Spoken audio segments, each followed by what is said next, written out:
নমস্কার বন্ধুরা, আমি শ্রীময়ী। বন্ধুরা, আপনারা অনেক সময় আমার কাছে বিভিন্ন মেল পাঠান, হোয়াটসঅ্যাপে মেসেজ পাঠান কিংবা সরাসরি আমার অ্যাসিস্ট্যান্টদের যেটা ফোন করে বিভিন্ন সমস্যার কথা জানান। তার মধ্যে একটি সমস্যার কথা আমি আজকে আপনাদের চুজ করে নিয়েছি এবং সেটি সম্পর্কে আমি একটি অবশ্যই আজকে উত্তর দেব। এই মেলটি এসেছে সুদূর কেরালা থেকে।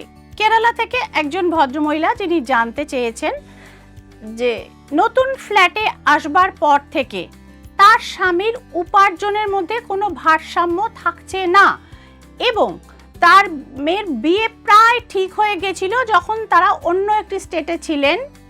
তারা যখন পশ্চিম ভারতের কোনো একটি স্টেটে ছিলেন, সেইখানে কিন্তু মেয়ের বিয়ে কিন্তু মোটামুটি ঠিক হয়ে গেছিল এবং হঠাৎ করে তারা এই কেরালা ট্রান্সফার হওয়ার ফলে তার পরবর্তী কেসেসে তিনি যখন বাড়িতেও ইনকামের ডাউনফল দেখছেন, তেমনি একদম প্রায় নিশ্চিত হয়ে যাওয়া সম্বন্ধ হঠাৎ করে ভেঙে গেছে এবং এর পরবর্তীতেও তারা যে সমস্ত সম্বন্ধ মেয়ের জন্য দেখছেন কোনোটাই কিন্তু ম্যাচিওর করছে না। ন্যাচারালি তাকে কেউ কেউ বলেছেন মনে হচ্ছে বাস্তুর গণ্ডগোলের জন্য এই ব্যাপারগুলো হচ্ছে বা এইসব সমস্যার আগমন ঘটছে জীবনে। তো এবার আপনি জানতে চেয়েছেন যে শ্রীময়ী, আমি খুব টেনশনে রয়েছি, চিন্তায় রয়েছি এবং আমি জানতে চাইছি যে লোকে যা বলছে সেটাই কি ঠিক? বাস্তুর পরিবর্তনের কারণে বা সঠিক বাস্তু না হওয়ার ফলেই কি আমার হাজব্যান্ডের লাইফে অর্থনৈতিক ডাউনফল এবং মেয়ের বিয়ে অনিশ্চিত হয়ে গেছে? আপনি প্লিজ এটা উত্তর একটু জানাবেন এবং সেটার একটা সময় মতো প্রতিবিধান কিন্তু অবশ্যই আমাকে ব্যক্তিগতভাবে জানাবেন। তো যাই হোক, আপনার এই বাস্তুর রিলেটেড কোশ্চেনটি এটি কতখানি সঠিক, লোকের কথা কতখানি সঠিক সেটাকে এবার আমি কার্ডের মাধ্যমে এটিকে আমি অ্যানালিসিস করব। তো চলে এসছে রিডিংটি এবং আপনি এটুকুও জানিয়েছেন যে এই বাড়িটিতে আর এই ফ্ল্যাটটিতে শিফট হওয়ার পরে শ্রীময়ী আমার নিজের শরীর স্বাস্থ্যও কিন্তু ভালো নেই এবং প্রচুর টাকা কিন্তু সেখানে সেই হিসেবে বেরিয়ে যাচ্ছে। তো দিদি, আপনার উত্তরটি এসে গেছে। তো সত্যিই আপনার বাড়িতে কিন্তু বাস্তু দোষ রয়েছে। দ্য কার্ড ডেথ আমাদের সেই খবর কিন্তু জানাচ্ছে। অবশ্যই এখানে বাস্তুর গণ্ডগোল আছে এবং সাউথ ওয়েস্ট কর্নারে যেটা বাড়ির নৈঋত কোণ, সেখানে কিন্তু যাকে বলে রাহুর বাস, এই জিনিসটি ইন্ডিকেট করছে এবং সেক্ষেত্রে পরিবারের খুব প্রিয়জন হানির সম্ভাবনাও তৈরি হয়ে গেছে এবং the high priestess the reverse জানাচ্ছে এক্ষেত্রে গুপ্ত শত্রুরও কিন্তু হিসেবে সমস্যা কিন্তু আপনাদের জীবনে তৈরি হচ্ছে। আর আরেকটি জিনিস আপনি যেটা বলেছেন যে আমার শরীরটাও ভালো যাচ্ছে না, 4 অফ সোর্স কিন্তু আমাদের সেই খবর জানাচ্ছে। এই পর্যন্তই আমি আপনাকে বলতে পারছি। আর একটি কার্ড আমি শুধু দেখাবো যে 9 অফ ওয়ান্ডস এক্ষেত্রে রয়েছে, অর্থাৎ এই পরিস্থিতি থেকে আপনি বেরোতে পারবেন কিনা সেই কোয়েশ্চেনটা আপনি করেছেন। বেরোতে আপনি পারবেন, কিন্তু প্রোভাইডেড আপনার বাস্তুটাকে কিন্তু রেকটিফিকেশন সেক্ষেত্রে কিন্তু করতে হবে। আপনাদের মধ্যে দাম্পত্য সম্পর্কের অবনতি ঘটেছে, হাজব্যান্ডের উপার্জন কমে গেছে এবং মেয়ের বিয়েটা অনিশ্চিত হয়ে গেছে, যেখানে একদম মোটামুটি 2-3 মাসের মধ্যে আপনার মেয়ের বিয়ে হয়ে যাওয়ার কথা ছিল সুপাত্রের সাথে, সেই জায়গাটা অনিশ্চিত হয়ে গেছে।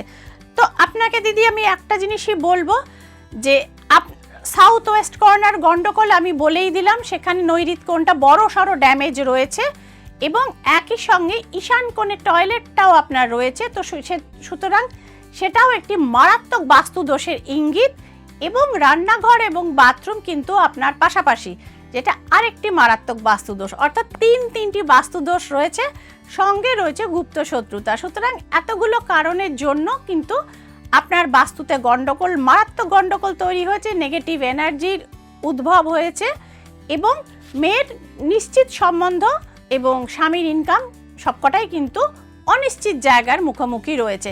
তো আপনি আপনার পছন্দের কাউকে দিয়ে কোনো বাস্তুবিদকে ডেকিয়ে আইদার আপনি বাস্তু পরীক্ষা করান, তিনি তার মতামত অনুযায়ী আপনি পরামর্শ নিন এবং সেই অনুযায়ী রেকটিফাই করান।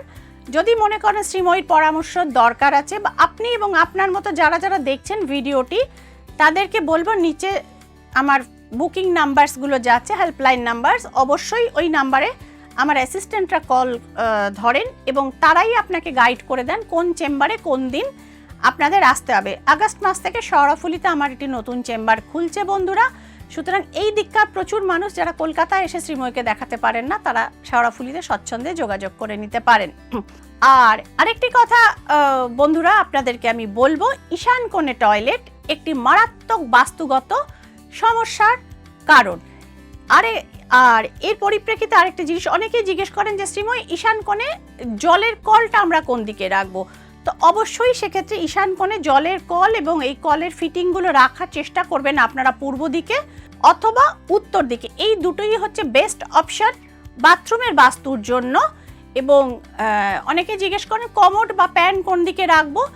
সিটিং অ্যারেঞ্জমেন্ট হিসেবে বলছি, কমোড বা প্যান রাখবেন উত্তর পশ্চিম দিকে এবং আপনার সিটিংটি হবে আপনি পূর্ব দিকে মুখ এবং পশ্চিম দিকে পেছন করে বসবেন। আর সেকেন্ড অপশন হচ্ছে দক্ষিণ দিকে মুখ এবং উত্তর দিকে পেছন করে বসবেন, কিন্তু পূর্বে মুখ এবং পশ্চিম দিকে আপনার পেছন করে বসাটা এটা হচ্ছে দ্য বেস্ট অপশন। যতটা পারবেন এই পরামর্শটিকে বন্ধুরা ফলো করবার চেষ্টা করবেন। এবং আরেকটি জিনিস যেটা আমি প্রায় উত্তর দিয়ে থাকি, যে গিজার বা এই সমস্ত ইলেকট্রনিক আইটেমগুলো মানে অর্থাৎ তাপ এবং বিদ্যুৎ উৎপাদনকারী জিনিসগুলি কোথায় ফিটিং করবেন, সাউথ ওয়েস্ট কর্নারে, বাথরুমে সাউথ ওয়েস্ট কর্নারে আপনারা চেষ্টা করবেন যে গিজার বা এই ইলেকট্রিকের জিনিসপত্র অর্থাৎ হিট উৎপাদক জিনিসগুলোকে বাথরুমে প্লেসমেন্ট করতে। বাথটাব কোন দিকে প্লেসমেন্ট করবেন, বাথটাব প্লেসমেন্ট আপনারা স্বচ্ছন্দে করবার চেষ্টা করুন বাথরুমের উত্তর দিকটায়। যদি উত্তর দিকে আপনার বাথরুমে সেরকমভাবে জায়গা না থাকে, কারণ মডার্ন ফ্ল্যাটের বাথরুম খুব একটা স্পেসাস হয় না, যাদের স্পেসাস হয় তারা উত্তর দিকের অপশন না থাকলে তারা পূর্ব দিকে কিন্তু আপনারা এগুলো কিন্তু প্লেসমেন্ট বন্ধুরা করতে পারেন। এবং একটা জিনিস মাথায় রাখবেন, বাথরুমে কিন্তু কখনো দেয়াল জোড়া আয়না কিন্তু বন্ধুরা লাগাবেন না। যদি আয়না লাগান সেক্ষেত্রেও মানে ব্যবহারের সময়টি ছাড়া বাকি সময়টিকে কিন্তু একটা স্লাইড প্লাস্টিক বা এই জাতীয় কোনো জিনিসের একটা পর্দা দিয়ে রাখবেন এবং সদ্য স্নান করে উঠেই নিজের মুখ এবং বডি সেই আয়নায় দেখবে না। বাড়ির ওপর এবং আপনার জীবন এবং সম্পর্কের ওপর নেগেটিভ ইম্প্যাক্ট পড়ে। বন্ধুরা এই ছিল আজকের টপিক, বাথরুমের বাস্তু নিয়ে আপনারা বহুদিন ধরে বহু মানুষ জানবার চেষ্টা করেছেন। আমার সাধ্যমতো নলেজ আপনাদের সঙ্গে আজকে শেয়ার করলাম। ছড়িয়ে দিন দ্রুত ভিডিওটিকে এবং আপনার প্রিয়জন এবং বন্ধু বান্ধবদের সঙ্গে আপনারা এই ভিডিওটা দেখুন এবং লাইক শেয়ার সাবস্ক্রাইব করবেন প্লিজ। আর এই যে পেছনে যে বেল বাটনটি রয়েছে তাতে একটি ছোট্ট ক্লিক করে দেবেন, যাতে এই সমস্ত ইন্টারেস্টিং ভিডিওগুলির ফার্স্ট আপডেট আপনার মোবাইলে ফ্ল্যাশ মেসেজে বন্ধুরা চলে আসে। ভালো থাকবেন বন্ধুরা, আনন্দে থাকবেন এবং দেখতে থাকবেন ট্যারট গাইডেন্স উইথ শ্রীময়ী। নমস্কার।